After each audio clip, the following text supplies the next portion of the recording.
Girlfriend leaving for religious mission.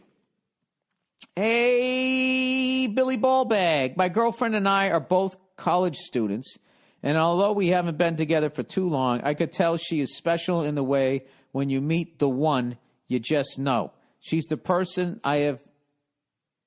person I have ever met. Kind, funny, intelligent, and on top of that, just drop dead gorgeous. Well, Jesus, lock that down, dude. If things seem to be too good to true, what? If things seem too good to be true, Jesus Christ. I gotta have some form of fucking mild dyslexia. Or I'm even dumber than I thought. It's a rough one. Things seem too good to be true. They are.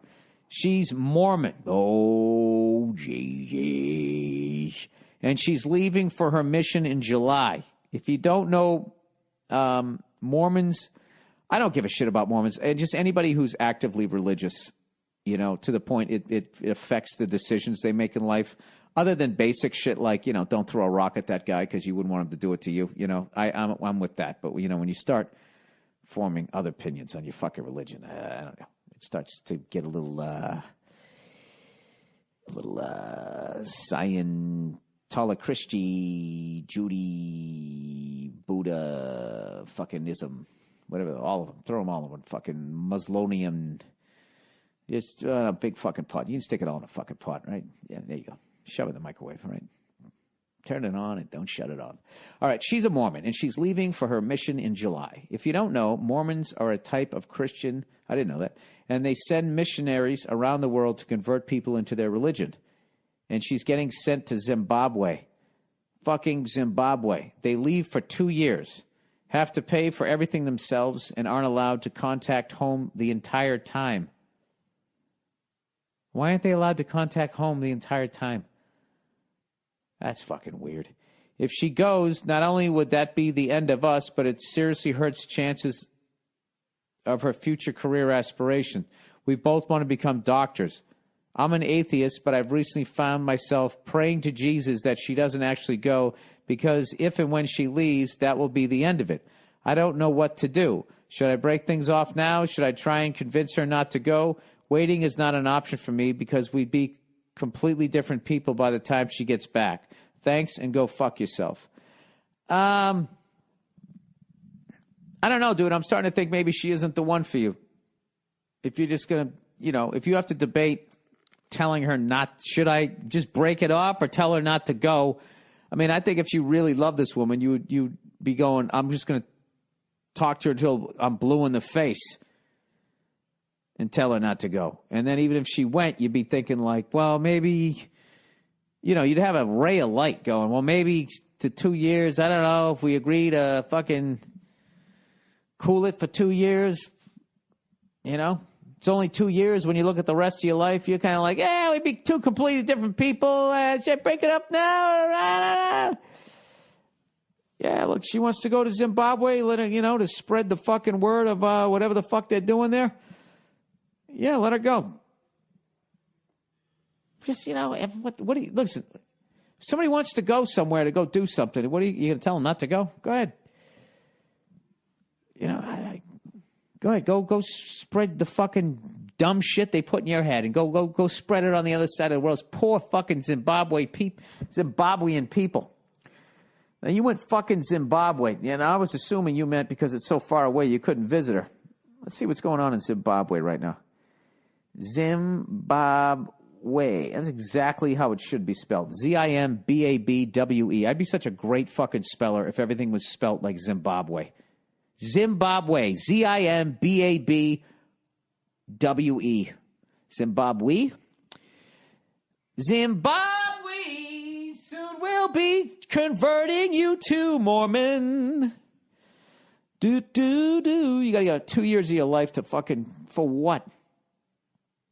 All right, Zimbabwe. Zimbabwe is a beautiful country in southern Africa that is known for its dramatic... Wait. Come on. Oh, this is the government. This is the government website, so this is all the propaganda here. Yeah, it's absolutely beautiful. You can have your wallet fucking taped to your chest. No one will take it. Everybody's wonderful down here. Everybody's welcome. Please come down and spend all your fucking money, you know, if you don't mind. Zimbabwe was voted the number one place in Zimbabwe to go 3 years in a row. Wow. Jesus. Look at that fuck. That puts Niagara Falls to shame. Holy shit. Zimbabwe is a beautiful country in southern Africa that is known for its dramatic landscapes, its diverse wildlife, see cobras and tigers, and its hardworking people. Home to the great Zimbabwe Monument, the mighty Victorian Falls, and the majestic Eastern Highlands. The country also boasts of world-class national parks in which a variety of animals, including the Big Five, can be found. The Big Five! What the fuck are the Big Five? Big Five. I got to go lion. Who's your Big Five? It's like the Chris Rock movie, Top Five. Give me a Big Five. I'd say the Big Five. You got to go lion, tiger, elephant, without a doubt, right? That's like Montana, Brady, and Johnny Unitas. The third one, you never know, right? Whatever. They're in everybody's top five if you know anything about football, right? All right, lion, tiger, elephant, hippos, rhinos, giraffes are big. Gorillas. Those are some big motherfuckers. Hang on a second. Now I got to look up Big Five. See, this is how you do it. What? You know I'm going to get the sports club. Big Five sporting good. Big Five animals in Africa. All right. In Africa, the Big Five game animals are the African lion. Bang! The African elephant. Pow! I like it says African. You know, like what? As opposed to what? The Rhode Island one? The one at the fucking zoo? The Cape buffalo. Oh. The African leopard. Ah. And the white/black rhinoceros. All right, so I got three out of right. I said hippo, rhino. Well, where the fuck's the hippo? Big Five game. All right, in Africa, the Big Five game animals are the lion, the elephant, the buffalo, the leopard, and the rhinoceros. Oh, is this the thing that dentists pay to fly over and go fucking shoot these things? All right, so there you go. So we learned a little something here. That's the Big Five. The largest of these are the National Park in the west and the something else Transfrontier Park in the south. Has a total area of 390. All right, let's get to the real questions.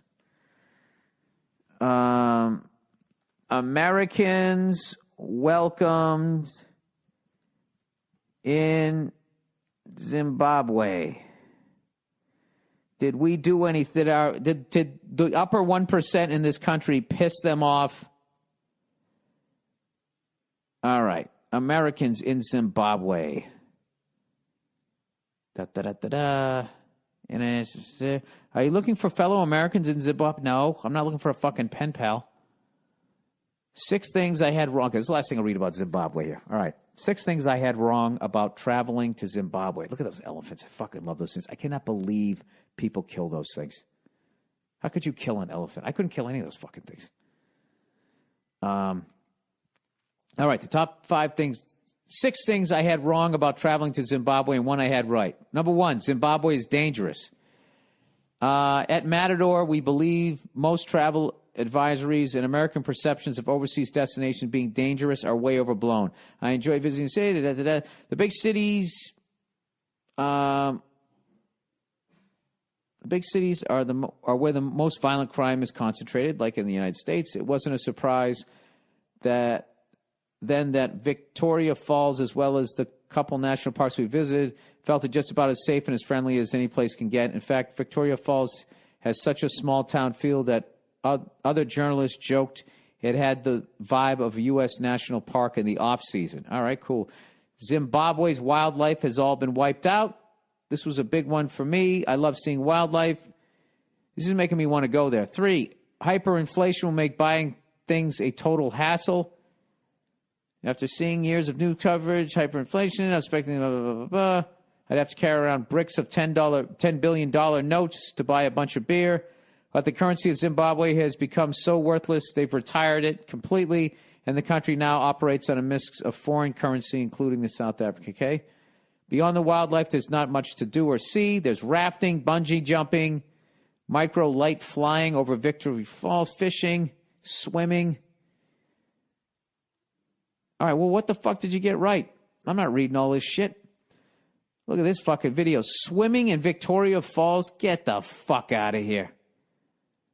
This is this thing that looks like it's bigger than Niagara Falls. No fucking way!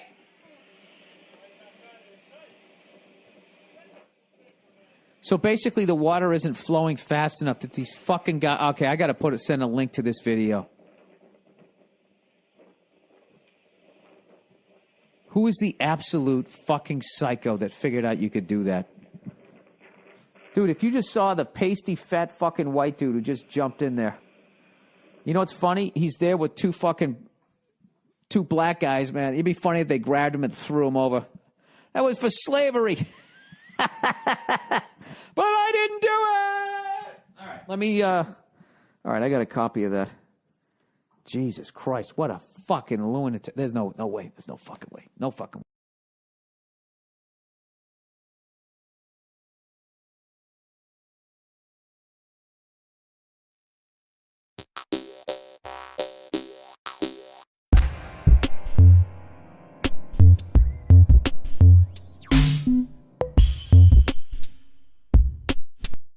Oh, here's a nice creepy thing.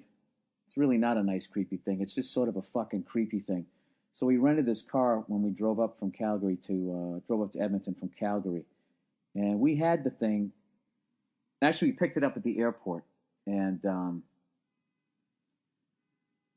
yeah, we were driving over to the casino. That's what it was. Driving over to the casino. And I just look on the dashboard. I'm like, what the fuck is that? What is that on the I'm like, is that a camera? I think it was a camera. And I think it was pointed at us because there was nothing in the front.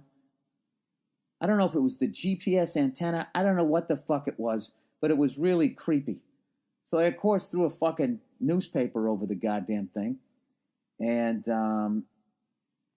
when I got back to the hotel, I looked up about cars and cameras, and I found this article here. It says, is your rental car company spying on you and your driving?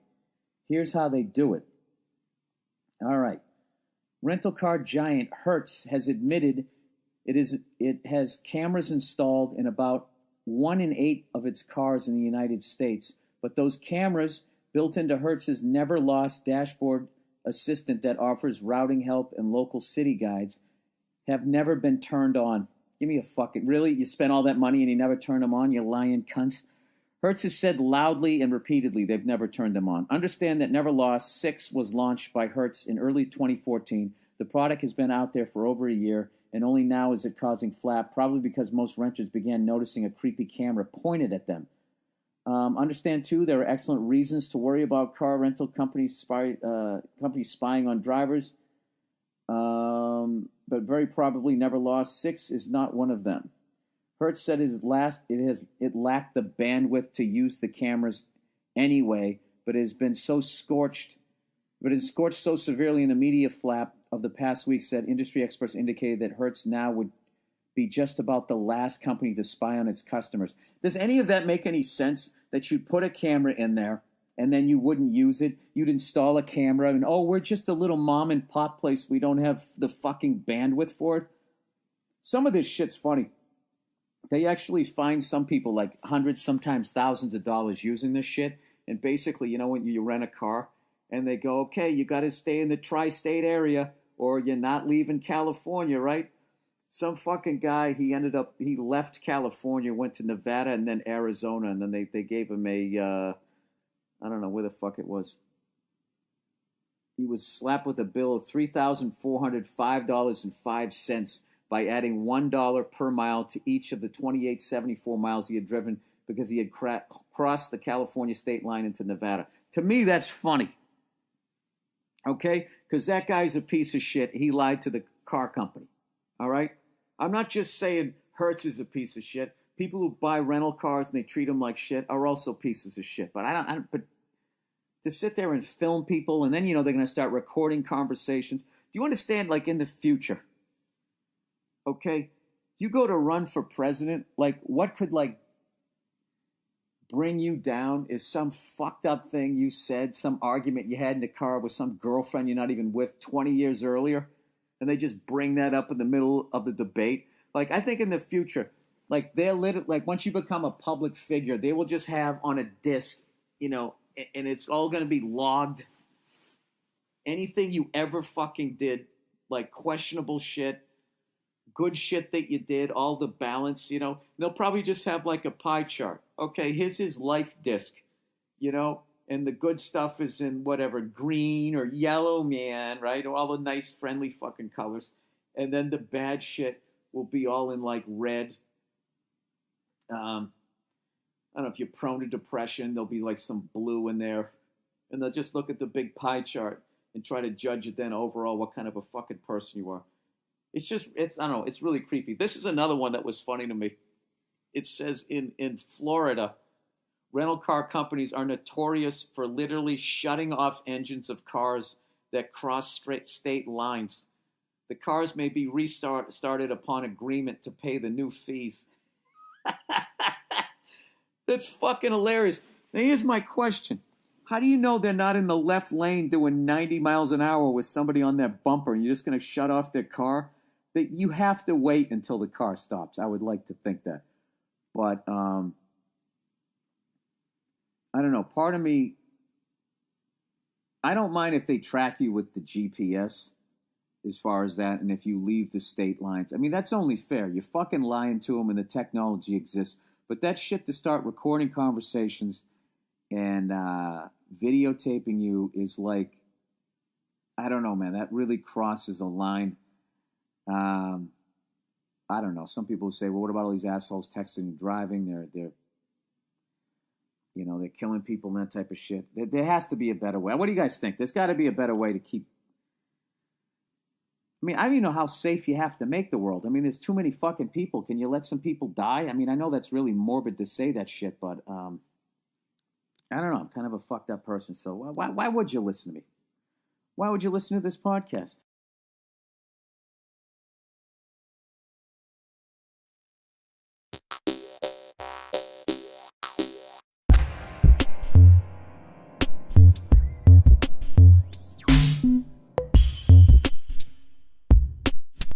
Congratulations. I cannot fucking believe how happy I was when the Cavaliers won. We were working in Baltimore, and I watched like the first quarter. Then I went on stage. When I got off, thank God it was the NBA. There was still like fucking 3 quarters left now. There was like 5 minutes left, 10 minutes left. I can't fucking remember. I watched most of the fourth quarter, right? Which would be like 10 minutes. And I can't remember what the fucking happened. That guy hit the 3. Joe Barry Carroll hit that fucking 3. And I literally was watching, thinking, you know, I knew I wanted Cleveland, but when he fucking hit that thing, dude, I just stood up. Just like I remember, it was almost like when the Bruins won the Stanley Cup, and all of a sudden there was just like 5 minutes left, and they were controlling the play, and you just could feel it. I just stood up, and I yelled, they're going to do it! They're going to do it! And first he's going, don't jinx him. I'm like, I don't fucking have any control over this shit. And then when the guy who punches everybody in the balls, who you can't stand but you would love if he was on your team, when he fouled LeBron, I thought LeBron landed on his wrist. I thought he broke his shooting hand. I was like, oh my God, they're up by 3. He's going to miss them both. He's going to be out of the fucking game.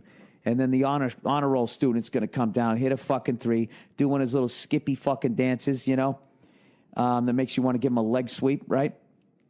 They're going to tie it up going the overtime. And they're going to lose it.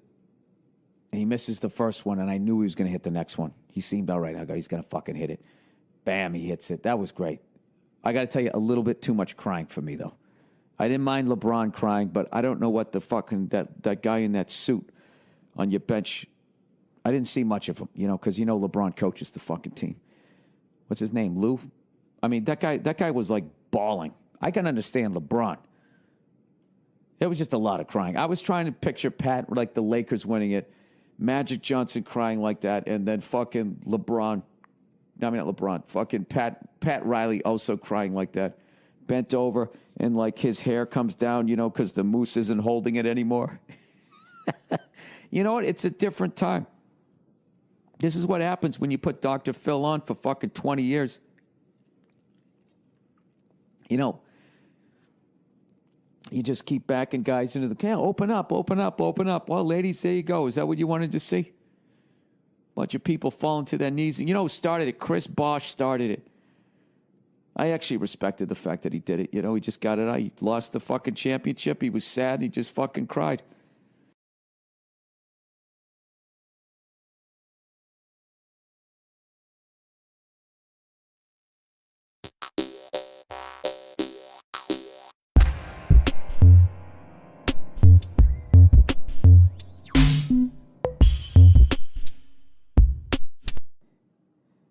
Hey, what's going on? It's Bill Burr, and it's time for the Thursday afternoon just before Friday, Monday morning podcast, and I'm checking in on ya. I know, my voice is still fucked up. I'll be back. Or maybe I shredded it for life. What am I doing right now? I'm sitting on a pull-out couch in what is supposed to be my office, but no work gets done in here. Yeah, I'm just fucking chilling out. I got a little half a grapefruit here that I'm going to eat later because old Freckles is a fat fuck and he's turning it around. That's what I'm doing. I'm turning it around. I'm not going to try to blame Hollywood for fucking giving me an impossible body image to live up to. I'm going to use it as a goal. All these fucking pussies out there nowadays. Oh, that's too hard. Yeah, it is hard. Eat an apple and get your fat ass in the gym. That's what America needs right there. Enough of this fucking, I don't know what, this patty cake we're fucking playing with everybody. Jesus fucking Christ. You live in a great country. There's too many cookies, all right? Know that and leave the house. That's all you got to do. Fucking sitting here blaming Arby's for your fat ass, huh? Hating on those fucking Victoria's Secret models or whoever the new fucking Brad Pitt guy is with his fucking 8-pack. Huh?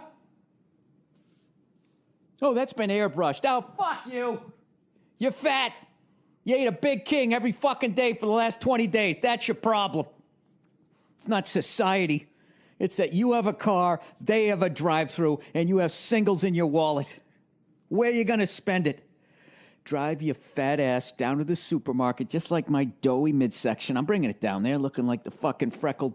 Imagine the Pillsbury Doughboy with like freckles. That's what I'm looking right now, with like my fucking shirt on. I put on a good 12 pounds of writer's room weight, you know? You know what I like to go for? I like the Hershey's miniatures, right? Get that fucking sugar rush, and I'm like, whoa, whoa, whoa. Then I eat a handful of fucking pretzels, bring me back down with the salt. And then where am I? Oh, late night. Oh, we're working late again tonight? Oh, let's get a fucking pizza. I'm just going to have one slice. 4 slices. What? Right down the fucking pie hole. And who am I blaming, huh? Am I blaming those whores on Instagram? I'm not. Not me. I'm taking responsibility for my gluttonous acts. I am a fucking... Oh, no, I'm not a mess. I'm turning it around. Old Daddy Whitelegs here get up to almost $1.86, you know? Now I'm back down to $1.82. My goal is just to be in the 170s. If I'm in the fucking 170s by the time we're done with the next 2 episodes, right? A couple, 2-3 pounds over the next 2 weeks, right? I can do that shit, even though the 4th of July is coming up, right? And that's the big day we celebrate. Independence Day, you know? Wasn't that the day we had the fight with the British? And we said, 1 if by land, 2 if by sea, and get those Native Americans off my property. Isn't that what happened on that day? We declared independence from England on July 4th, 1776. We were like, we're sick of you oppressing us. We would like to be the oppressors. And it's took us almost 300 years to get there. And God damn it, we're doing it as good as England ever did it. Take that, fuckos! Anyways, got to drink the throat coat tea. I don't know why I never drank this before. I got to tell you, something that's fucking delicious is a goddamn grapefruit. Not a regular grapefruit, a goddamn grapefruit. They're right next to the Sunkist. You go in there and you go, hey, you got a goddamn grapefruit? I'm sorry, we only have Sunkist. And then you say, well, fuck you, buddy. Fuck you and your crate of celery. That's what I'm back to. Celery at night with my little scoop of fucking peanut butter. Right? I'm 6 months into this year. My drinking's back under control. Nothing will bring your drinking back under control like 8 fucking Corona Lights that somebody left in my fucking fridge. Jesus Christ. Been slowly knocking those things back. 1 a day. It's just such a horrible experience by the end of it. It's like, I not only do I not want another, I don't think I ever want to drink again. You know? So whatever. So, only had one cigar this month. So I've had 9 for the year. So that's good, right? It's going to go off the rails soon, right? We got 4th of July, and then I got fucking the European run coming up. You know? And I was on a flight, and I somehow discovered this part of Cigar Aficionado. It's places to smoke.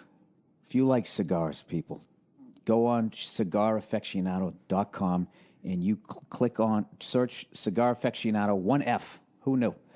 I thought it was spelled like after with 2 Fs, right?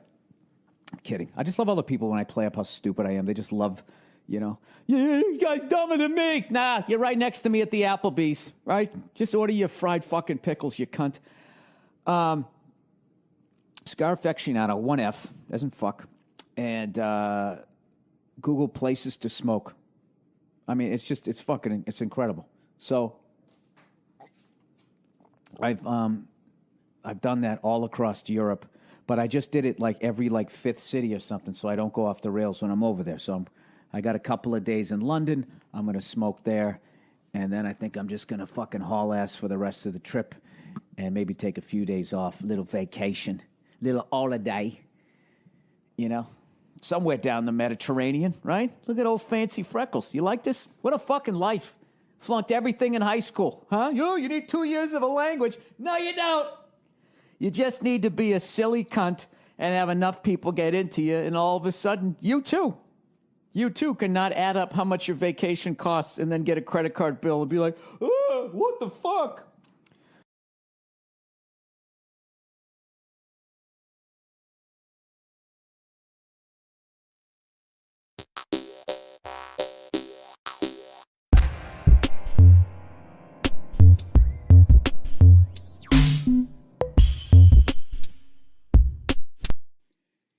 Hey, what's going on? It's Bill Burr, and it's time for the Thursday afternoon, just before Friday, Monday morning podcast, and I'm just checking in on you. How's it going? As you can hopefully immediately tell, especially after I just pushed that button, I didn't forget my recording equipment. I'm having a problem with one of the cords. I can't tell if the cord got stepped on and it's fucked up, or the jack to my computer's messed up. But I've learned in life to not force things, because you just make a bad situation a little worse. So I'm just going to have to record this one like this, and maybe Monday, because I'm on the road right now. I'm out here in Nashville, Tennessee, home of the Grand Ole Opry and that fucking river that overflows in the evil-looking building downtown. Other than that, wonderful people, great food, and all that type of shit. I'm out here for one day and one day only. I know you guys probably think, well, what the fuck, Bill? You didn't advertise it on your goddamn website. Are you doing a stand-up show? I am not. What I am doing is I'm doing a panel thing for F is for Family with the great Mike Price, co-creator of the show from The Simpsons. We're doing like a live thing where they show an episode and then we answer some questions, hosted by Russell Peters. And it's going to be on XM Sirius. I don't know what channel, of course, because I'm a moron, but that's basically what I'm doing here. And then I go off to Calgary tomorrow morning. Calgary, Edmonton, and then Seattle. So, do I got some stories for you? I hope these levels are okay. I did my best with them. This was my plane ride out to Nashville. So we rode all day, and then I took the red eye out, and the dude who sat next to me on the fucking plane, God bless him, but he's one of these guys, man. If he doesn't turn it around, he's not going to see 50, because he was one of those guys who was abusing his body so bad. Like, I can't, like, when I go to guess his age, he was either like 26 to 28 or like 37. I couldn't tell. But he looked as old as me.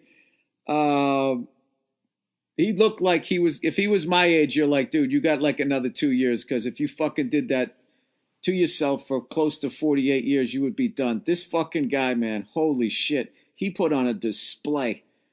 All right. So, it's late at night and take the red eye, like I said, 11 p.m. And I got the aisle. He's got the window, right? And fortunately, my sciatica is almost but gone away. And I've just been, taking it easy. And it's just sort of naturally working itself out while doing all the stretches and all that shit. So anyways, he's got the fucking window seat. And I'm thinking I'm being smart. I did the aisle thing because, all right, if I need to stretch, I can just step out into the aisle and I won't have to step over anybody. Because I fucked up last time I went to St. Louis. I flew Southwest and I wasn't thinking. I just went to the window seat. And then I was trapped, on the other side of two other people. So this time I'm thinking I'm being smart. But it turns out my back feels great. And now all I want to do is go to sleep. And this fucking guy, man, holy shit. This guy was like crushing the fucking airport bar. I don't know how many fucking Jack and Cokes this guy drank, but he just kept going like the guy would just go, "Can I get another one?" And then the guy would bring it over and he'd be like, "My dude, thank you," right? For some reason he said, "My dude." And then he would just be sucking these things down. And he was one of these fucking guys that was so out of shape, like he snored while he was awake. You know what I mean? The noises this guy makes, right? So after about, I don't know, like fucking 5 of these things, we're in the flight, I'm starting to nod off. He fucking goes to step over me.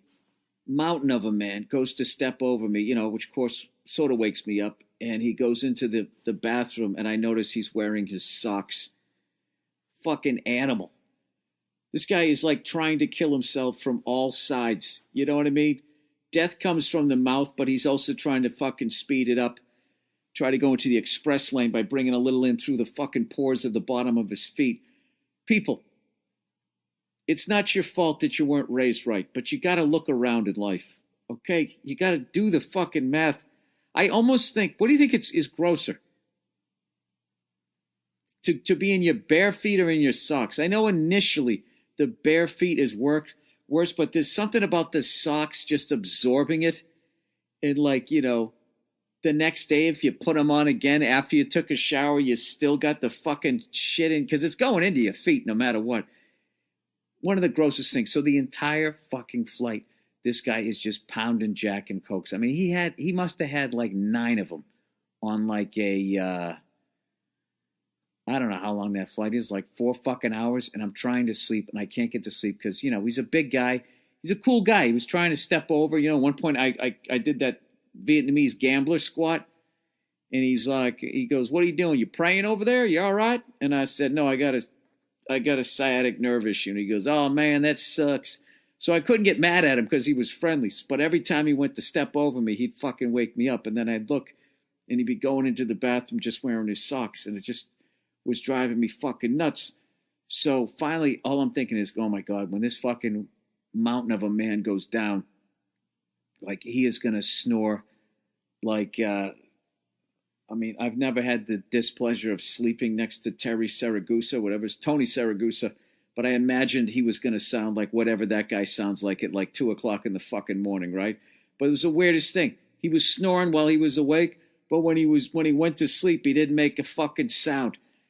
And, he kept dropping his fucking iPhone. He had his shoes off, and just the noises he was trying to make to try to pick it up. It's like, why the fuck would you do that to yourself?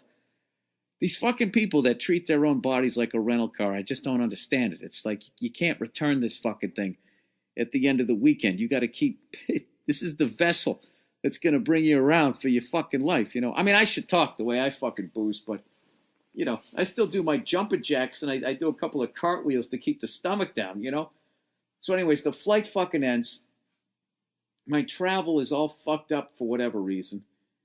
And I'm basically, by the time they booked my hotel, everything was sold out. So I had a hotel for the night, but I couldn't check in until 3 in the afternoon. So I go, so they booked me at another hotel.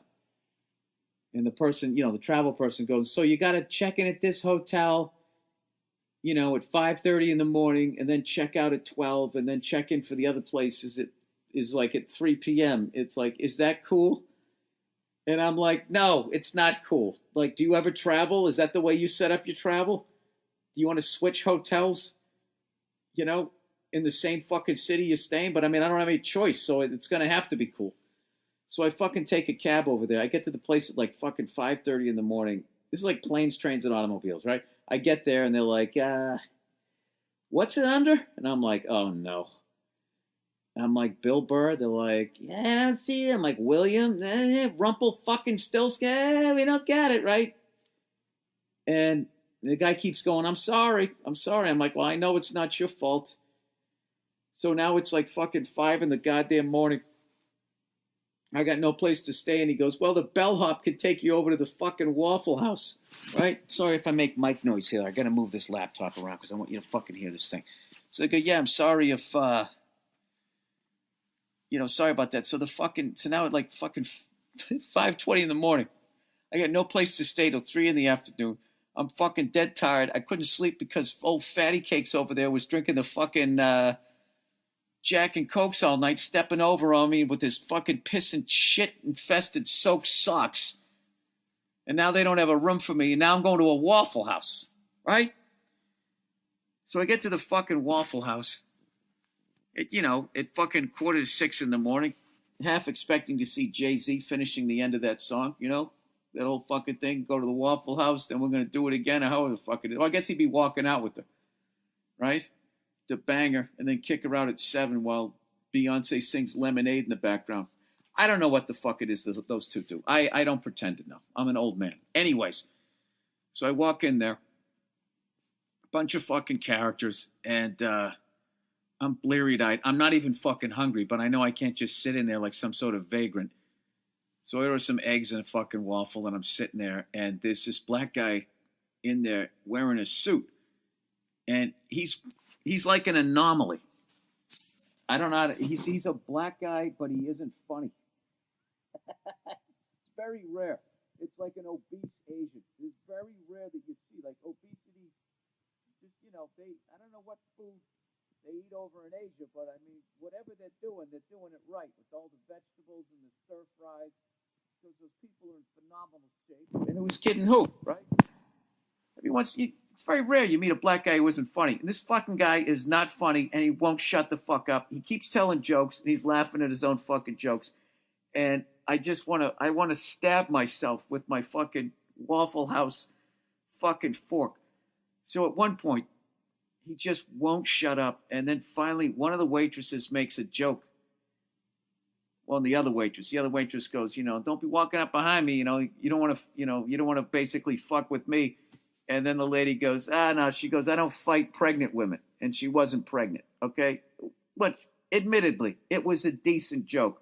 The unfunny black dude in the suit, high-pitched laugh, stands up, runs out of the Waffle House, goes out to the front and does like a fucking 360 turn. And immediately the fucking, the road-weary comedian in me going like, all right, dude, it was funny. It wasn't that fucking funny. And he comes back in, and then I don't know what the fuck to do. I'm like, what the fuck am I going to do with myself? I can't go to sleep. My phone's running out of batteries. I'm charging it there. It was just a fucking nightmare. So I just start calling hotels. They're all fucking booked up. I don't know what's going on here in Nashville. If there's some sort of fucking banjo festival, I have no fucking idea. But there's no way some Jesus shit, or some, Democratic or Republican convention. I have no fucking idea, but I cannot get a room. So, I'm like, what do I do? So I called in the Opie and Jimmy show.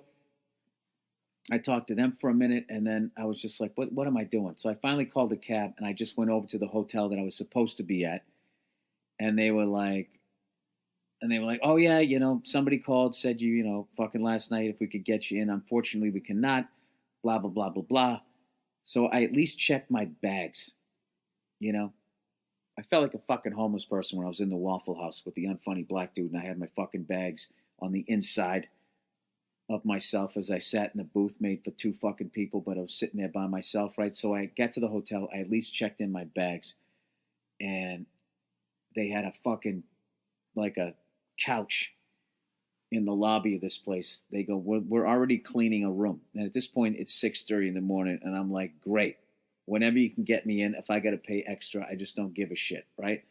So they say, fine. So I go over and I just lay down on the couch, put my hat over my eyes, and I just pass out. I'm talking like I wasn't even trying to be a gentleman. I had both feet up on the fucking couch. I was like, this is my bed. And I'm just sleeping there. And I just keep hearing people as they're waking up, getting on with their day. Like, you want to get some samosas? Oh, I hear they have such great eggs and all this shit. And then at one point, this guy walked by. You know those fucking assholes who whistle? I think I tweeted nobody likes a whistler at some point. This fucking guy just came by whistling. It's just some random song. It's not even a fucking song. He's just whistling because that's what the fuck he does. Then I was just zonked out. And then all of a sudden I just feel somebody pushing me once, twice, and I fucking wake up. And then they go, hey, Mr. Burr, your room's ready. I'm like thinking, oh, thank God. And I thought it was like 7:30 in the morning. I looked, it was like 10:15. I've been sleeping there like a bum for like 4 hours. So I finally ended up getting my fucking room. And fortunately, it was one of these rooms that has the great curtains. I was able to close them. And it felt like midnight. And then I just fucking crashed. Woke up, met some friends that I've met along the way on the road, and took a drum lesson. I hate dropping names on this, but like they're one of my favorite bands out there right now. Mute Math is based out of here, and I got some lunch, and Darren King actually gave me a little drum lesson. I still stink, but it was fucking like I was beyond geeking out that I got to do it. So it was a bad day, and I actually ended up turning it around. And I'll tell you what's funny is if you notice in the story, I never flipped out.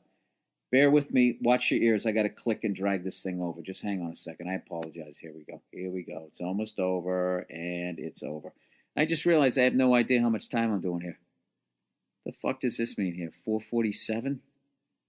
448. 448 what? Millimeters?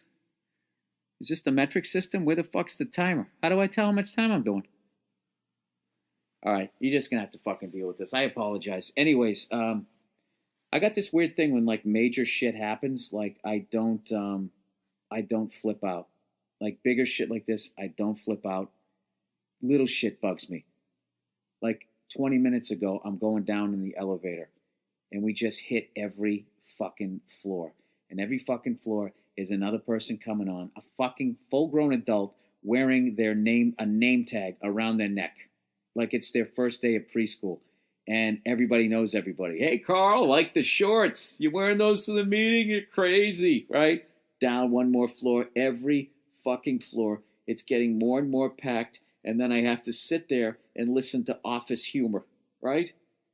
And I'll tell you right now, if you think every once in a while a random black dude in a suit in a Waffle House isn't funny, wait till you're in a crowded elevator with a bunch of people that sit in cubicles all day. They have their fucking name tags around their necks. Listening to their jokes for 8 fucking floors. I was, by the time I got to the 3rd floor, I was fucking livid. I was so fucking angry that the people around me could sense it, that when I went to get off the elevator, even women got out of the way. So, I'm not proud of that. But you would think I would have flipped out at the big dude stepping over me. Or I would have thought this anyways. Or I would have flipped out when my room wasn't ready. I would have flipped out, even when I sent the text message to my travel person. I didn't curse. I didn't say that they fucked it up. I know somebody fucked it up, but I've learned in the past to not just slice the head off of the first person. I just went very I don't know what happened, but this is not acceptable. People knew I was coming here for 2 months. I don't understand. I've never had this problem before. This can't happen again. I'm now on my way to a Waffle House at 5:21 in the morning with all of my bags. And I just, what else do you need to fucking say, right?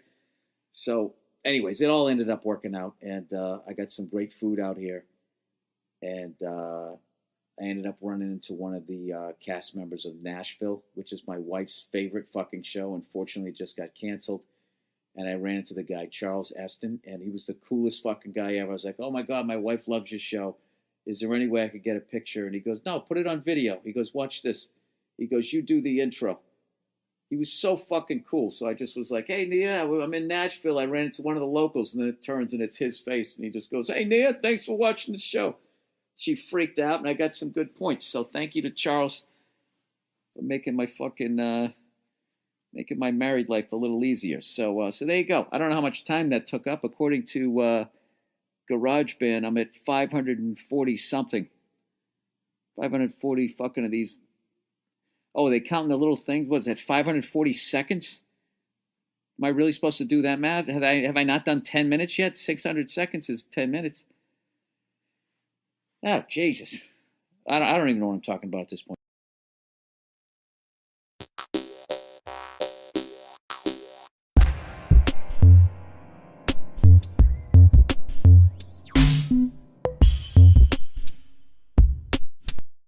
Okay, lab-grown food. All right, hey, Bill. Wondering if you've heard of lab-grown meats. Basically, scientists have figured out a way to make plants taste like meat. Why are they fucking with the food supply? I don't understand what they're doing. This could eliminate our need to raise and kill millions of cows a year and help stop the ass gas coming from these cows from continuing to ruin our planet. I'm not sure how I feel about it, but I like the idea of it. Here's an example from the article.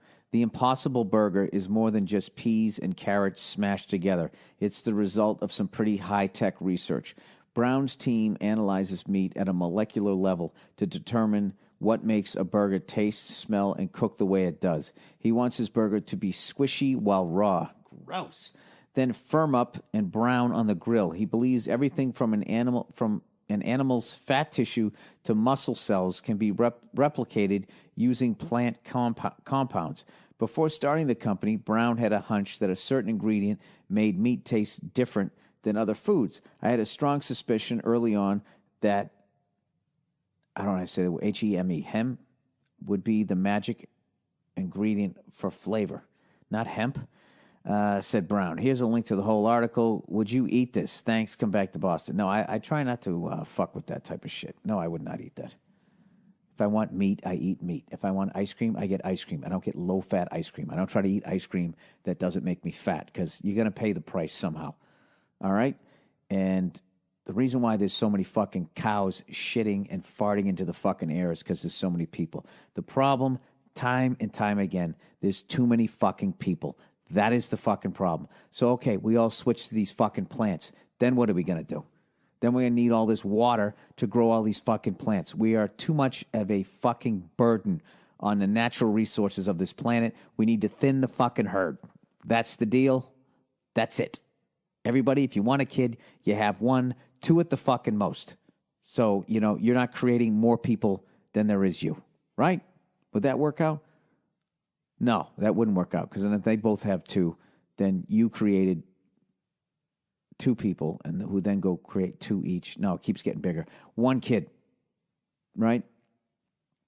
Everybody has 1 kid. 2 creates 1. Another 2 meet and they create 1. That's the only way to reverse fuck our way out of this thing. And if you never have kids, you ought to get some sort of massive tax break. I think that's what you should do. So then scientists don't have to sit around and at some point there's going to be no more steak because there's going to be too many fucking people. I don't want to live on a planet with no steak, And I would like to go back to just the way cows just sort of ran around, chickens ran around, and then out of nowhere you just gave me all right there, Fred, as opposed to having miserable lives, I don't know. Anyways, let's plow ahead. I don't know how I feel about the whole... I fucking love animals, and I hate when people torture them and treat them like shit and all that. I also like eating them. I love chicken. I love steaks. I love fish. I like all that shit. So, if we could just get somebody to get out from underneath these corporation cunts and just get everybody on the same page and be like, look, this is what we're doing, okay? This is the problem. This is what everybody needs to do to try to at least keep it at bay, But there's none of that, you know what I mean? It's just, I don't know. It doesn't come from the right fucking people.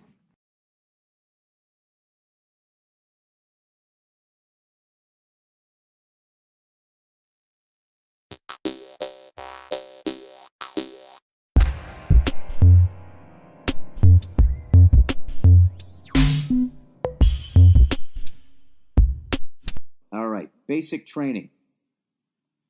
Billy Bloom, you mentioned in a throwback clip that you would only perform for the troops in the Middle East if you went through basic training and was taught how to kill a man. Well, at least how to shoot a fucking gun. That's like my fear. I'm going into a fucking war zone, and God forbid it gets overrun by a bunch of lunatics, and my bodyguard takes one for me, and he's laying on the ground, and there's his weapon, and I'm like, I don't know how to work this. Standing there like Bob Hope with a fucking putter. You know, I just, I know, and they always say this shit too. We've never lost anyone. In all the wars that we've fought, we've never lost anyone. It's just like, dude, that's just like saying, you know what? My car's running great.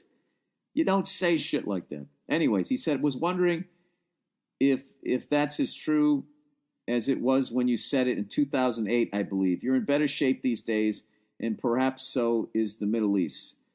Love you, love Nia. I think at this point, look, dude, when I saw over there, like, when I was first thinking that was back, when shit was really bad, and like contractors, had a rock in their shoe and they would stop for half a second to get it out, and then they just disappeared. And then the next thing you know, they're getting their heads sawed off.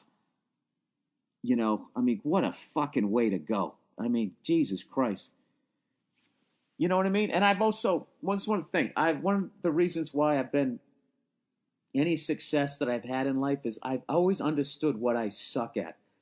Okay? And I know I am not a Marine. You can give me the camouflage shit, the dumb shit when people go out and go fucking do shows for the troops and they take pictures of you sitting in a jet or like in a fucking tank and you're wearing a helmet, and for half a second your ego's, I could do this. No, you can't do that. It takes a special person to be able to do that.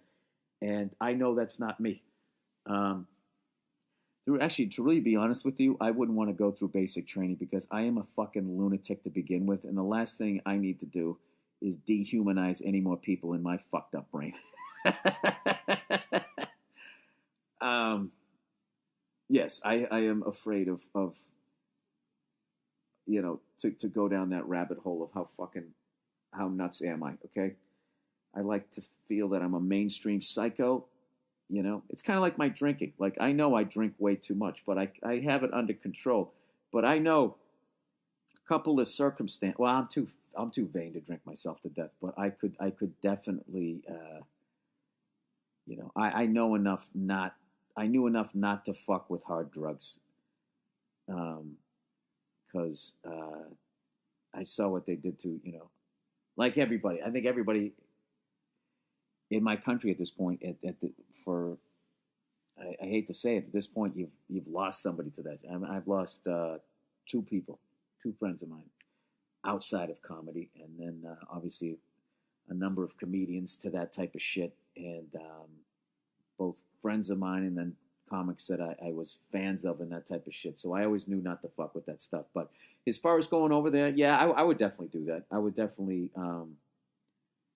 do something like that. But, when it was really fucking crazy over there, and comics were telling me they had to do those military landings where you're like at 38,000 feet and a minute later you're on the ground. It's scary enough landing in San Diego. I don't need somebody possibly shooting at me. Yeah, and I'm just being fucking honest, you know what I mean? So, but at this point, yeah, no, I wouldn't have a problem. Jesus. If I ever fucking go over there and something happens to me and they play this fucking audio, they're going to do it and all those fucking things. Yeah, going to war that's the real deal. And I know I don't have that in me. Fucking go over there with a Hawaiian shirt. Hey, isn't that something? Going over there with whoever the Marilyn Monroe is of the day.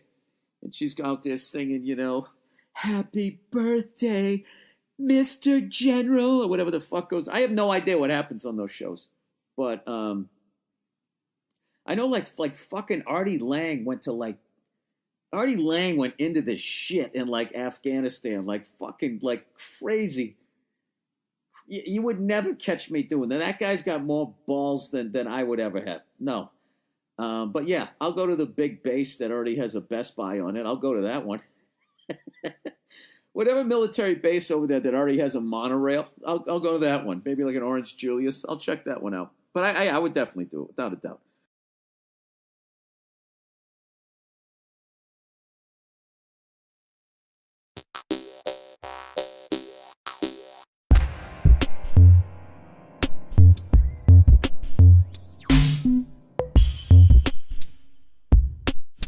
All right, X-Men and sexism. Hey, B is for Bill. I haven't seen the billboard Rose McGowan is upset about, and I agree with your assessment on the situation, but I think you mischaracterized the effective displays of male dominance over women. I mischaracterized it? Is that a word? It's not that someone sees a picture of a man choking out a woman and thinks it's okay and then goes and does it himself. Rather, it's like a piece of a puzzle. Is this one of these fucking agenda people again? A guy sees a picture of a man choking out a woman. Then he sees a picture of a man yelling at a woman. Then he sees a picture of a woman being backhanded by a man. You get the point. You see how they do this? You see how he just led me across the fucking river to his side like I'm that fucking stupid? No, I don't get your point. This is what I understand. A kid fucking sees his parents. Okay, if the dad beats the shit out of his mom his entire fucking childhood, I understand that he'll either not do it or totally fucking do it. I understand that. But this whole fucking thing that you see images and then you do shit. Okay, I watched a fucking racing car with Red Bull on it all day today. There's no fucking way I will ever drink it. Certainly would not put it in with some vodka. Ever. I have no desire to ever drink that fucking drink. Human beings are way more fucking complex than the cartoon version. You know what I mean? Like when people have meltdowns and people film it and then like, you know, people are just, oh, he did that then, therefore he is that. It's just people are way more complex than that. And you don't just see a picture of this and then see somebody yelling at this person and blah, blah, blah. Like, that's all it just takes billboards and TV shows. And then all of the way that I was raised goes out the window. I can tell you this, sir, all right, with your little fucking Fisher-Price fucking point here that you're making, is when I was a kid, the amount of violent fucking movies, I watched all the Friday the 13th, I watched all the fucking Nightmare on Elm Streets, I watched all the Halloweens, Halloween 3, one of the worst fucking movies ever, Season of the Witch, I watched all of those things. I saw Scarface when I was like, how the fuck old, 15. I saw all of that shit, okay? And I could tell you this, I never went out and killed somebody. So explain that to me. I never hit a woman. I never did any of that. So I don't agree with that. I don't agree with that. Having said that, I agreed with them saying that, you know, you could have picked a better picture. You know what I mean? I just looked at the picture. I was like, I don't want to see a woman getting choked. I don't want to see that. You know, I don't want to look at that. Fast forward to where she breaks out of the chokehold. I'd like to see that. Anyways, let's continue on with this. You get the point. Ugh. I can't stand people. All right. After a while, the man sees the overall picture that our culture condones dominance over women. It's a piece of the larger cultural trend. This is literally paint by numbers, like, this is all the shit that you see on TV. This type of thing happened a lot in old movies. Just watch any Humphrey Bogart movie. Movies can play a huge part in reinforcing gender inequality in a culture. Can I ask you a question, dude? Or lady, whoever the fuck this is. Do you ever see anything else in movies? Do you ever see anything else in movies? Do you just see what the man does to the woman? So what about now all these other movies, you know? So then I guess you would then agree that the latest Mad Max was an anti-man movie, because I didn't see the movie, but evidently the Mad Max guy doesn't do anything and the woman takes the reins. So judging that this is the way that you view X-Men, then you must certainly see that the last Mad Max was obviously, you know, reverse misogynistic. What is that fucking word for someone who hates men? I always forget it because it's never used. It's never brought up. It's just called being a strong woman. Hatred of men. Misandry. I don't know if I'm saying it right. Misandry. Do you see it as that? I just don't think people are that simple. I really believe that when someone is a little kid, okay, if they're a little kid and they're in your house and you're their parents, I really believe that whole thing that your words become their thoughts, 100%. I don't believe that people, like, you're with your kid every fucking day of your kid's life up until when, I don't know, the first time they go away, the first 10, 12 years before you ship them off to camp. Or even if you don't do that, you could basically be with them almost every fucking day of their life for the first 15 years of their life, okay? And you're telling me that movie billboards and movies and that type of shit will undo all of your parenting? I can see some shit that you'll see a movie and it makes you want to go out and fucking, play cowboys and Indians like we did, but I never really went out and fucking killed anybody, right? I don't agree with that. I understand that the images are bad and that type of shit. I definitely get all of that. But the fact I can't make that leap that then it's all floating around in my head and next thing you know, I punch my wife in the face. And it's not because I'm a bad guy and had a bad father. It's because I saw too many movie billboards and scenes in movies. To give movies that level of fucking power, I don't know. You want to fucking make me go get a beer? Okay. I'll go buy a candy bar, but I just don't see myself, uppercutting some old lady in the food line because I saw the wrong movie fucking billboard. I disagree with you. Agree to disagree, sir. Or man. All right.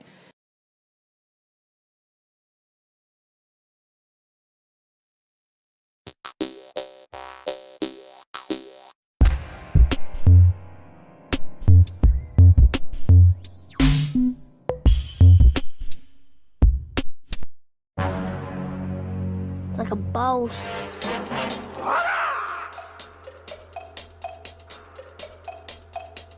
This is the last one. I'll wrap this up. Bill, what's your favorite scene from Enter the Dragon? Okay. Okay, obviously you saw that picture on my page.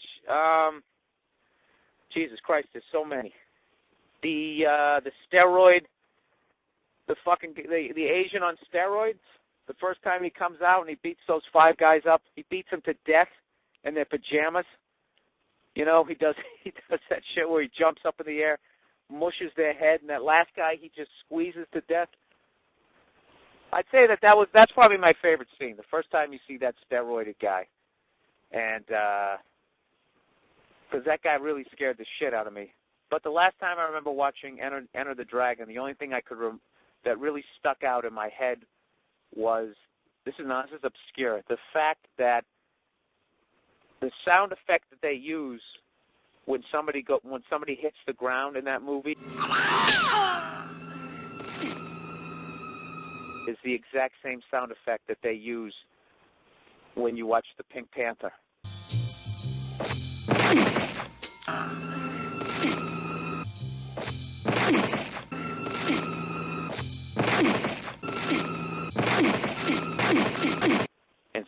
And on the cartoon when somebody falls down, which really lets you know what a low-budget film that fucking thing is. I'm telling you, go on YouTube, watch the Pink Panther, wait for a character to fall down, and then wait for Bruce Lee to kick one of those fucking Chinese dudes in the head. And when they hit the ground, I'm telling you, it's the exact same fucking sound effect. A lot of people don't know that. That's what this podcast is going to be. It's going to be obscure facts about Enter the Dragon. Here's another one. The director and Bruce Lee didn't get along. And Bruce Lee obviously wasn't that good at speaking English because, it's a second language. Now, why doesn't somebody pull off 45 and bang, settle it? He had problems with R's. If there's any trouble? Or whatever the hell it is, that they, I'm trying to think of a hacky Asian accent right now. Oh, would you? No, that's Elmer Fudd. How the fuck do you do a hacky Asian? I'm fucking blanking here.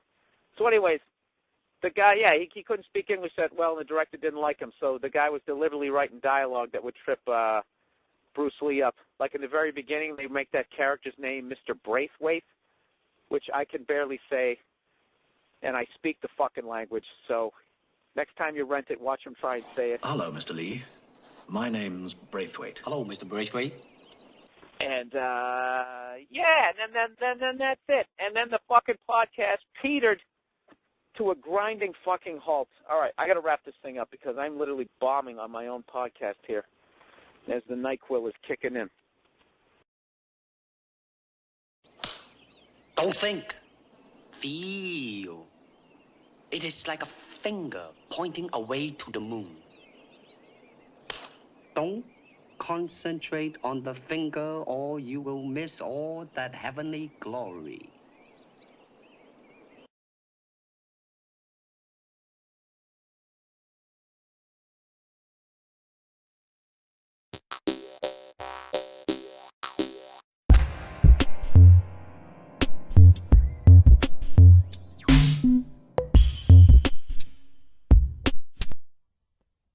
Hey, what's going on? It's Bill Burr, and it's time for the Thursday afternoon, just before Friday, Monday morning podcast. And I'm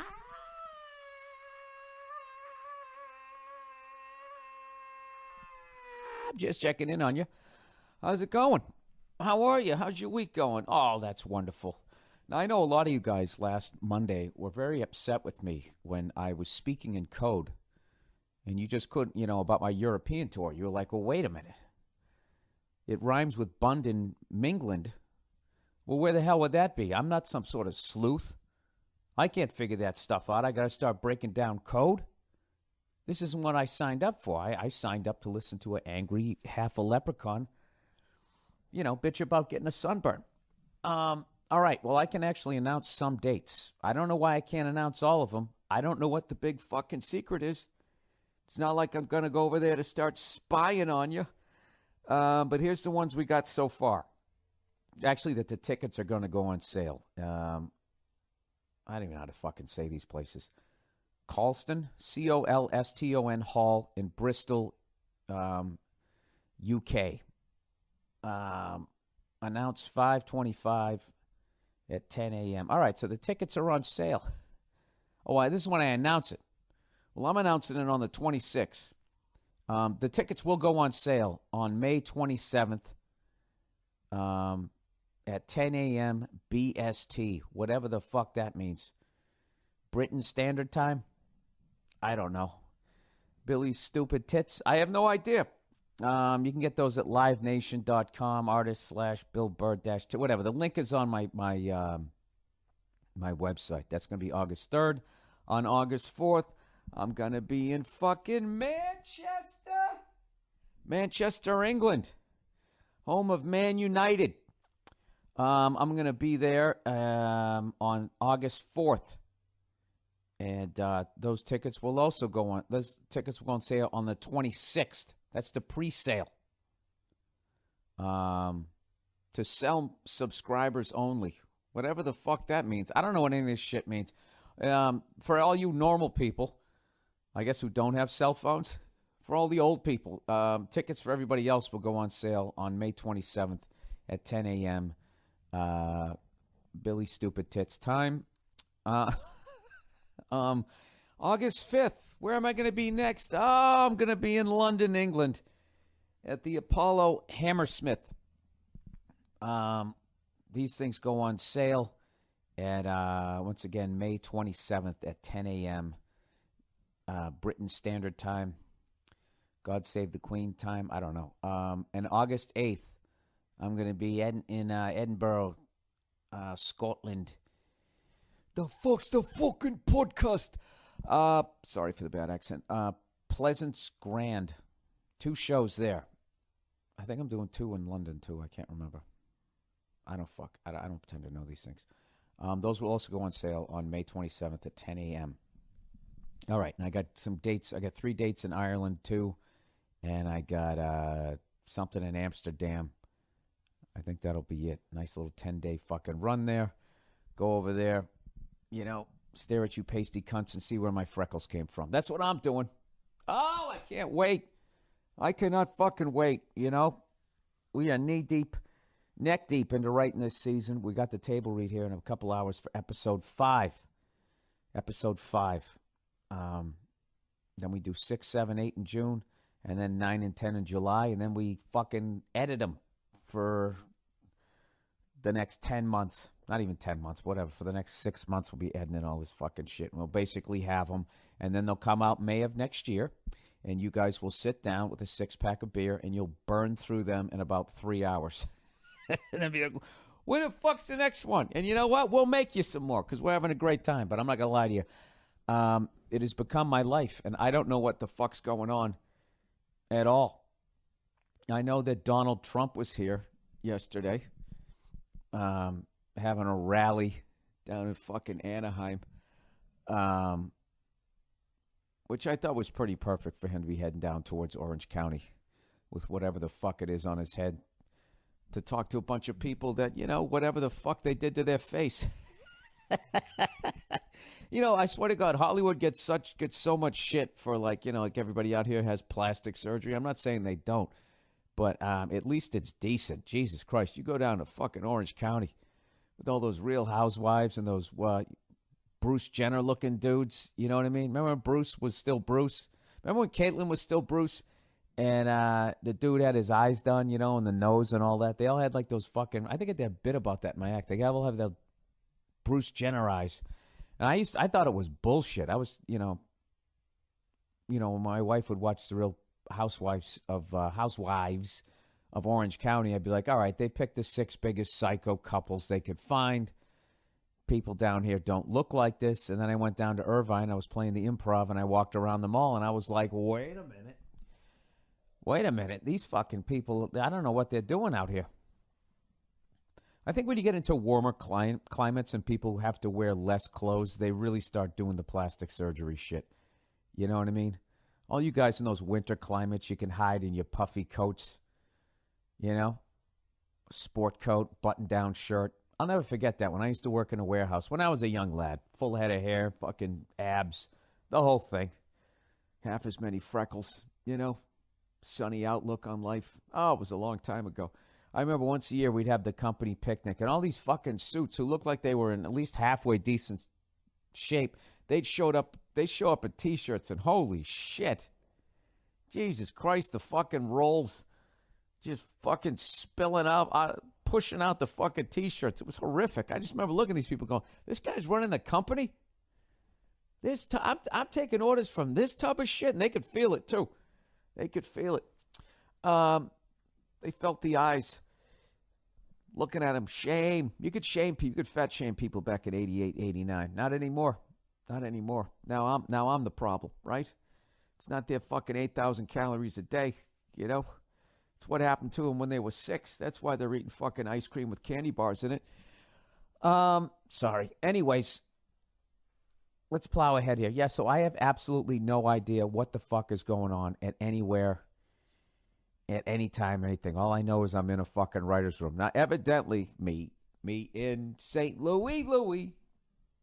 Meet me at the fair. Evidently, my St. Louis Blues lost last night. You know, they came back, they tied it up 2 games to 2.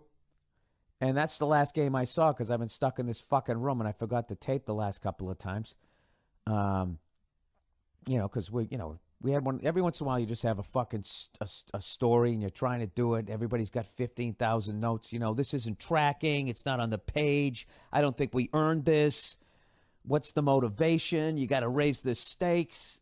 And for those of you not in the business, that means you're not going to see anybody you love for the next 48 hours. So I missed everything. Evidently, according to people on Twitter, the Sharks gave the Blues the old right there, Fred, in Game 5 and 6. Sit down and shut the fuck up. My condolences to Blues fans. I know you wanted more, but great season. You know, you beat the fucking Blues. You beat the fucking Stars. And then you lost to the fucking Sharks. All right? And I believe it was Meatloaf who said 2 out of 3. Sorry. Yeah, that's fucking brutal, man. Especially when you get that deep into the playoffs and then it's just fucking over. And then you're just sitting there like, now what do I do? Well, you live in St. Louis. This is what you do. You go to a Cardinals game and you watch the Rams pack up and leave your city. And this is what you should do. Rather than crying in your fucking Peyton Manning partially owned beer what you should do is you guys ought to fucking talk to the Arizona Cardinals. Tell them to come back. You know? I mean, that's what I would do. Oh, would you, Bill? No, I wouldn't. I wouldn't even know how to begin. I wouldn't even know how to begin to go about doing something like that. Yeah, I mean, I would have no idea. I have no idea how to go about anything. I'm one of those fucking guys. You know what you should do? You should fucking do this. Oh, yeah? How do you do that? You know, I'm like Donald Trump, except I'm not running for president. You know, I'll build a fucking wall between here and Mexico. I'm going to make Mexico pay for it. Oh, yeah? How you going to do that, Donald? That fucking guy. Can you fucking believe that? I mean, it's that and Hillary Clinton. I cannot believe people are going to fucking vote for either one of them. I just cannot fucking believe it. Unfucking believable. They'll vote for Hillary Clinton. They'll put her in fucking office and then bitch that nothing changed. How many fucking times? Remember that shit? We got a new guy. We got hope. He's going to end the war, close down Guantanamo Bay. It's nothing fucking changed. Nothing changed. It's the exact fucking same thing. Then you got this fucking jerk off who's just... all he just says is no matter what you bring up, hey, Donald, what's up with your shirt? This is the best shirt. I have the best shirts. I'll have the best shirts of any president ever. And there's a fucking zillion people losing their fucking minds going, this guy's going to turn it around.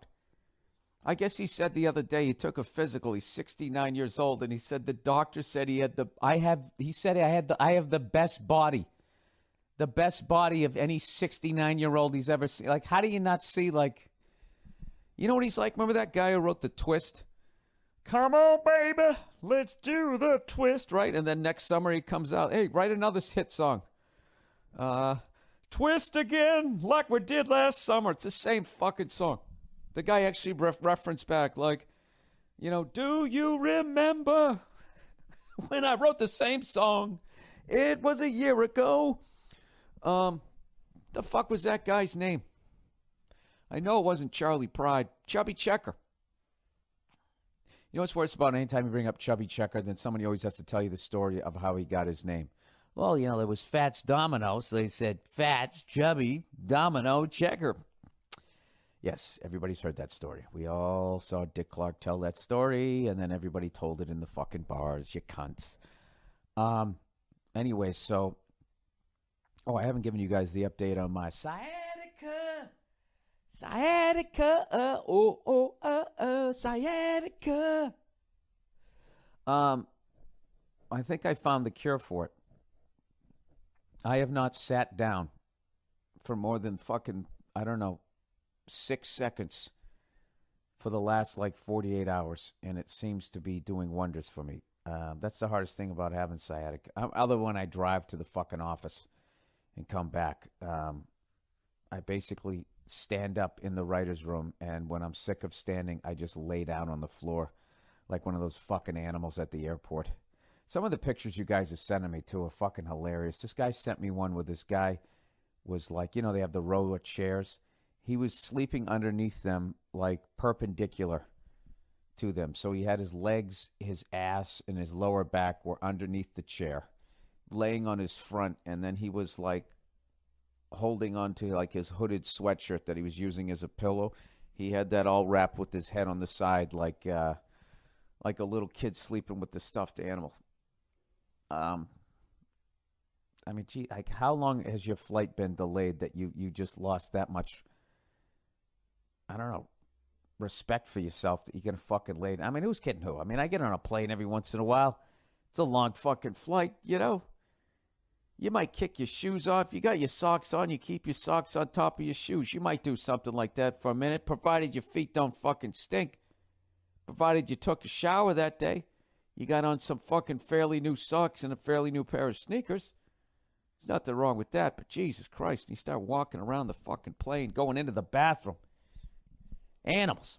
So anyways, let me get back to the sports here. So the Blues are knocked out. The Sharks have made their first final. The Cavs kicked the fuck out of the Raptors, as far as I know. And I've only, like I said, I just watch highlights of this shit.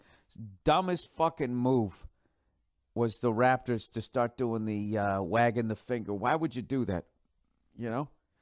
Hey, we're finally starting to win here. Why don't we piss off the Cavs and get them more motivated? They only have LeBron fucking James, And OKC is in the process of raping the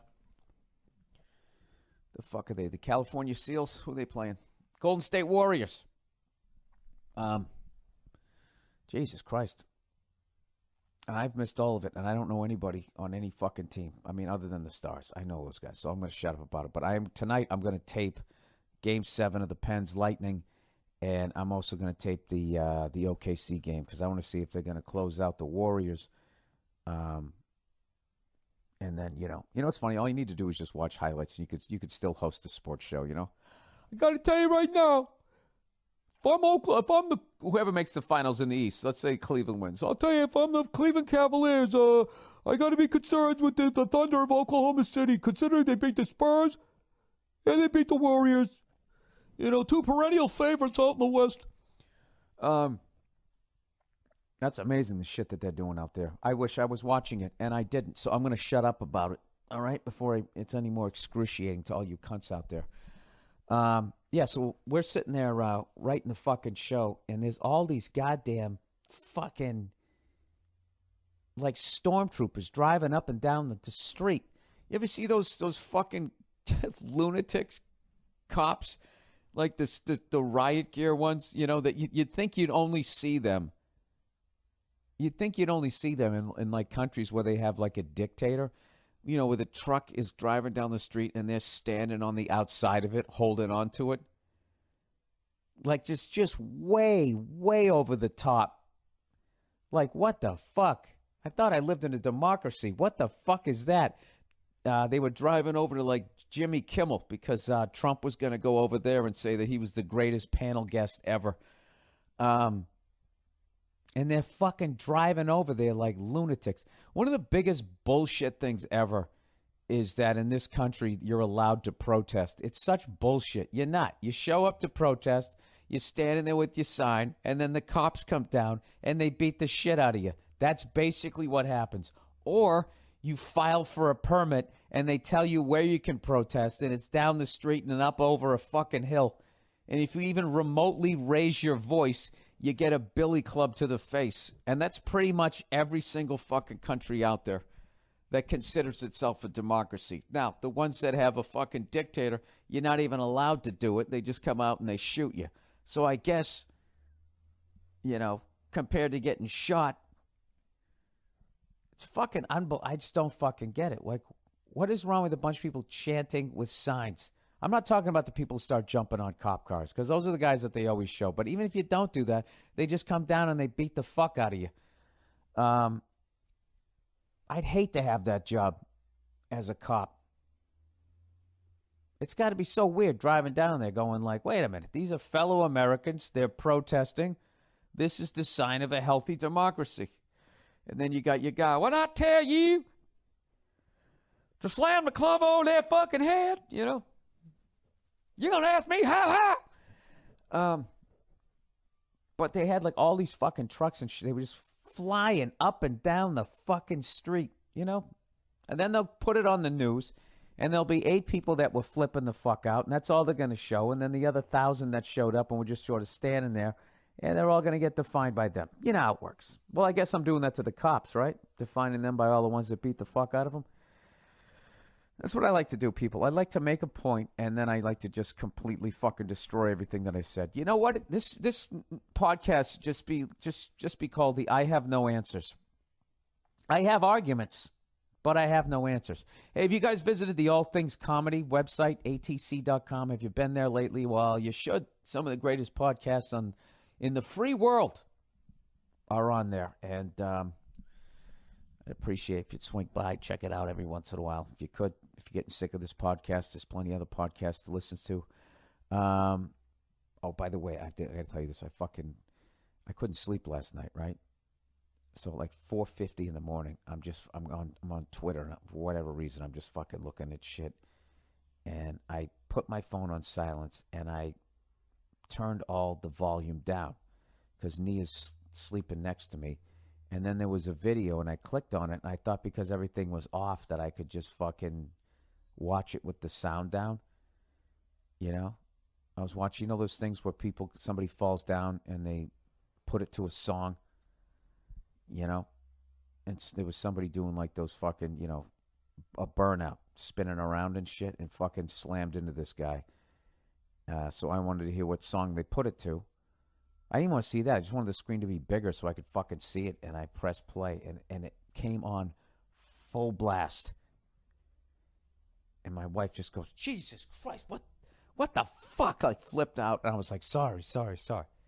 And then she immediately went back to sleep. And then for another half hour, I'm still on the phone because I can't sleep. And then I hit another one like an asshole.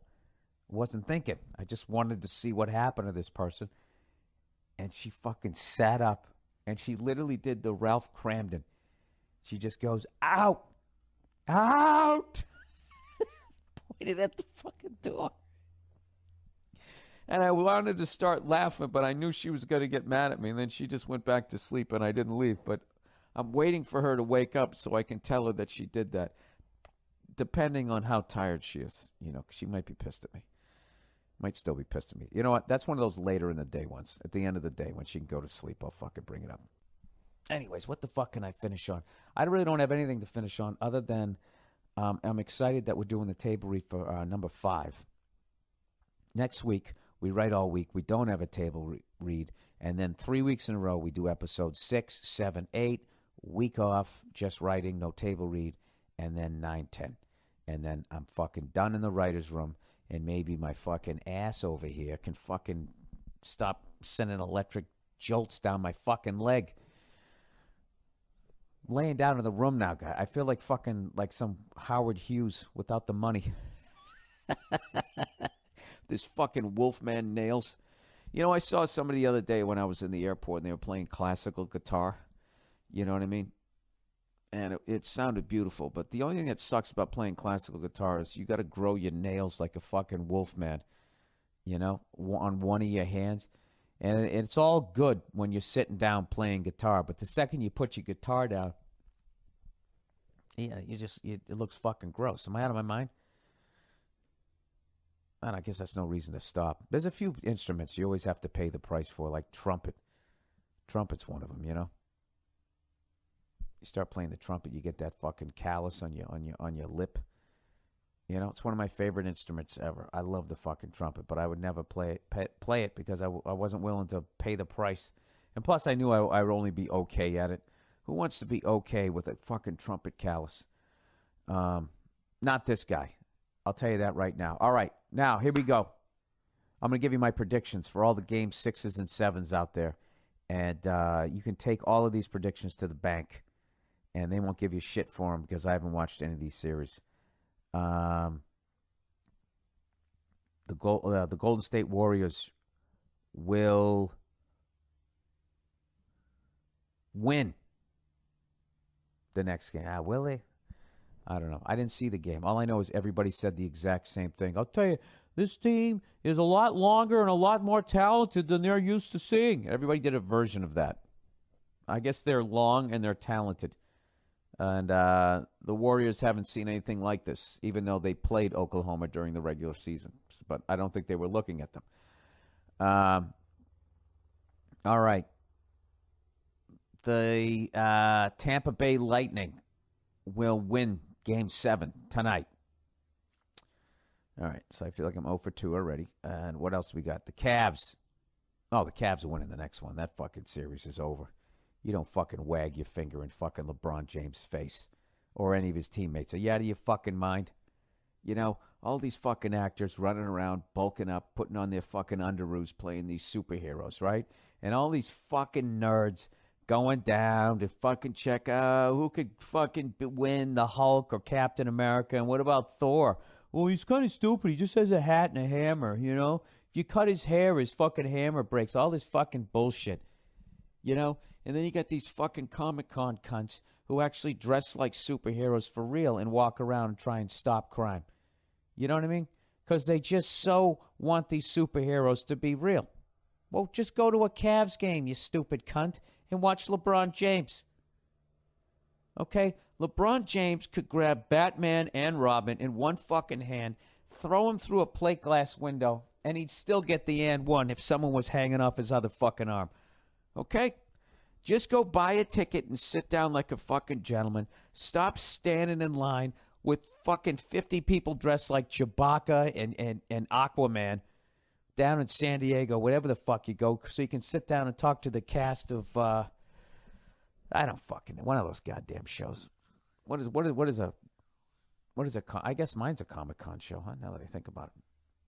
Oh, Jesus. I hope they don't play that audio if we ever do that show. Well, maybe they do. What are they going to do, huh? Throw some of their action figures still in the box at me? You know why it's worth more if it's still in the box? I can't say why. I can't say, oh, you know why. It's fucking weirdos. As you know, it hasn't been anywhere disgusting. Happy Red Nose Day. What is this here? Hey, people send me this Twitter. It's for kids, you red-nosed fucko. Somebody just told me what the red nose thing is for. He goes, it's for kids. Oh, is that what it's for? It's for kids. Oh, that explains it. I don't know why I'm such a douche, but I fucking cannot stand. I can't fucking stand when a bunch of celebrities get behind a fucking cause and there's a fucking ribbon or a goddamn nose. And I don't know why. It drives. I know it's a good cause. I'm behind the cause, but I fucking hate it. And then everybody's got to find their own unique way to have the nose on their face, how they're going to fucking hold it. It's just, it just drives me up the fucking wall. That and famous people telling me who to vote for. Oh, you know what? I didn't know who to vote for. And then you told me, I mean, I guess I bitch about it, but I'm not telling you who to vote for. I don't fucking know. Like, make a fucking 20-minute video. Here's why you should vote for fucking Freddie Fuckface. You know, we're running out of water. Oh, shut up. You know what's funny about what I just said? I could literally just stare in a mirror and say that to myself in a lot of ways, right? I never tell you cunts who to vote for. I just make fun of the people you do vote for. That's what I do. Huh? You want some comb-over, orange-haired cunt? Why don't you just vote for me? Instead of Donald Trump. The fuck is wrong with you? I have the greatest podcast ever. Nobody tells a shit joke like me. This club owner told me after in 40 years of running a club, he's never seen shit jokes like my shit jokes. Speaking of which, I'm actually doing vote for whatever the fuck you want to vote for. I don't give a fuck. It's not going to change anything. We're a bunch of animals and we're doomed to destroy each other. So, you know, get yourself a dog and a hobby. You know, find somebody you like, treat them nice, and it'll be great. They'll stay with you, and when the whole thing goes down, you'll have someone to hug. Jesus. Anyways, that made me lose my complete train of thought. Oh, tonight. Whoa. What was Phil Collins thinking in the 80s? Jesus Christ, he's such a great musician. Some of the worst fucking songs. After I Can Feel It Coming. Then all of a sudden he was doing You Can't Hurry Love. After You Can't Hurry Love, then he did that song. Easy Lover was decent. And then it just went off the fucking rails. Susudio. And that one where he was yelling at you. You know, telling us to think twice because it's another day for you and me in paradise. You know, when you see a homeless person, it's like, hey, fuckhead, you know, the way I'm living compared to the way you're living, you don't need to look at a homeless guy. Just look at me. You should feel lucky when you look at me. You don't have to go all the way down to that level, do you? You fucking castle. Tonight, I'm going to be down at the Comedy Stew doing a benefit for kids. That's another one. But I won't be wearing a red nose. But I will be jumping around like a fucking clown. This is for, you know what? I don't know what it's for. It's for sick kids in hospitals. I have no idea. All I know is whoever put it together, I don't know. I trust him. Steve Simone. I trust the guy. So I figure, you know, I figure it's on the up and up. Who knows? I don't pretend to know things. Hey, is anybody out there who listens to this? Are you one of those fucking riot police guys that rides on the outside of the truck? And when you do it, as much as your adrenaline is going up, do you ever just think of how fucking ridiculous it is? You know, like, what are we doing here? We got to get over to Jimmy Kimmel. Donald Trump is there. What's going to happen? All right, I think I pissed off enough people with this one. All right, go. Have a great weekend, you cunts, and I will talk to you on Monday. And like I said, you can take all of those predictions to the bank, but I don't think they'll give you anything for it.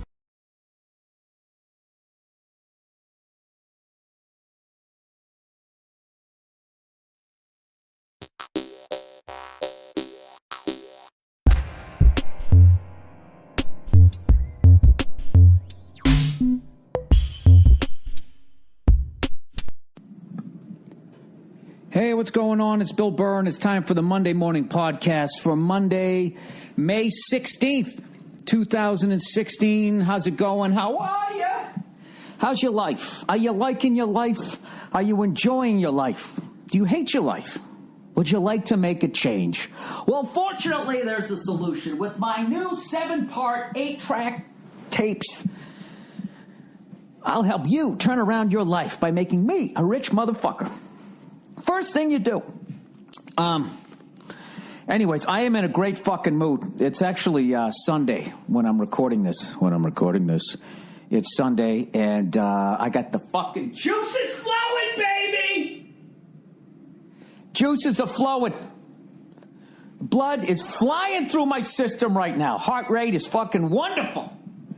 You know why? Because I worked out the last 2 fucking days in a row in my brand new garage fucking gym. Whoa. My new fucking gym. It's finally done. I went back and I picked up my my truck, you know, my old fucking Ford truck that I had in storage while they finished it. They did a phenomenal fucking job. I outfitted the whole thing with a bunch of Rogue Fitness shit, and I never fucking show you my house. I might have to make a video. I might have to show you. It's a little fucking gym. It's a little cute gym. I'll give you a little before and after. You know, I might even wear my leg warmers for you. I'll give you a quick fucking 2-second tour of the goddamn thing. I got my atomic holds up top, and I got to tell you, old Freckles lost a lot of what little he had. Holy shit. I went onto the pegboard. I felt like, you know, the first time you ever try to do a pull-up in your life, it's like you were born without those muscles because you never use them. You know what I mean? It's not like you go, oh, what's on top of the fridge? You know, what do? You jump up and down, use your calves. You don't grab the top of it and fucking pull yourself up. Your little stupid feet squeaking on the front of the fucking as you try to go up, which is cheating, by the way.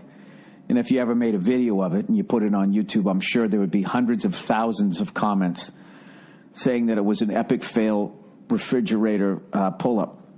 Because people like when you fail. You know why? Because they don't like themselves.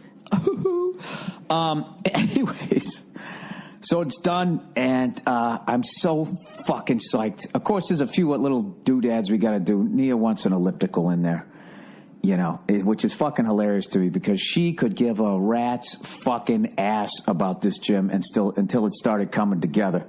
And now she loves it, you know? But what's great is it's the garage. And everybody knows that the woman, the wife, the fucking lady over there, everybody knows that they get the house. But the guy gets the garage. And see, the women think that they win because they got the fucking house, right? You don't want the house. The house is where all the responsibility is. The house is where the bills come to. The house is where the fucking people knock on the door and the cops come. They go to the fucking house. Nobody goes to the garage. The garage is fucking, it's genius. You know, you act like it's a shithole. Well, I'm going to go out to the garage. They're like, yeah, get out of the house. They don't give a fuck. You go into the garage, that's it. Yeah, just got no fucking idea. You wait till I get one of those little fucking kegerators out there. I'll be doing keg stands as I do curls, right? Taking in calories as I burn them off at the same time while getting shit-faced. It's this new exercise video that I'm going to be putting out. You know? I don't know what I would call it. You'd need alliteration, right? drunk dips or some shit like that, right? Just to get people to buy it.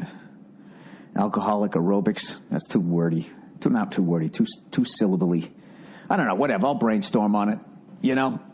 All you got to do is just have a fucking headband on, and people will buy the video if you promise them you're going to help them out, right? You have a fucking headband on.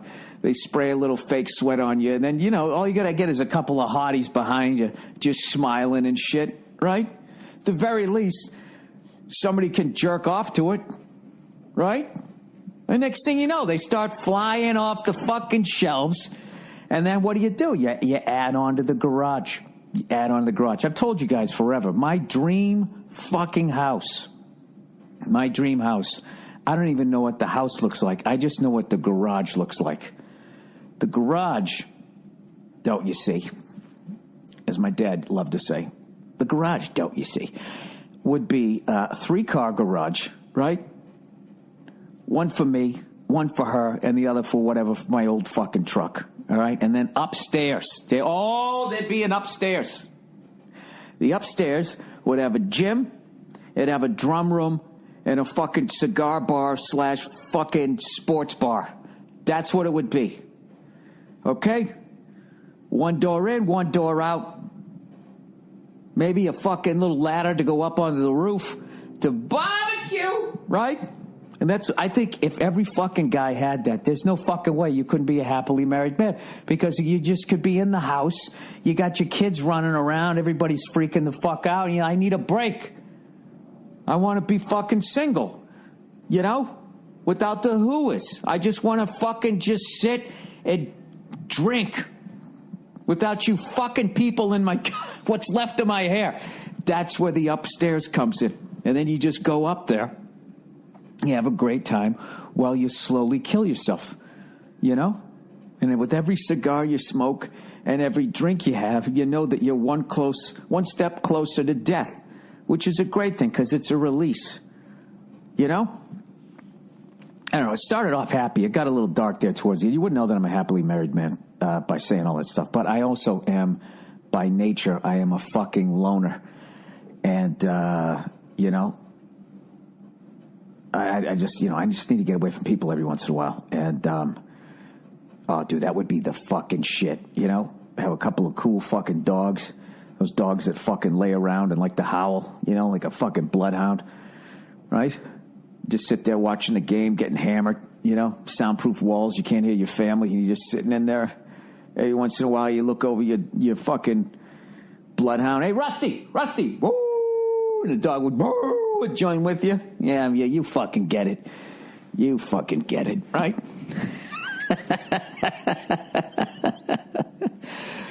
I hope you enjoyed that, because that fantasy, oh man, that's it right there. You know? I don't know what it is. Some people want the White House. Some people want a fucking Oscar.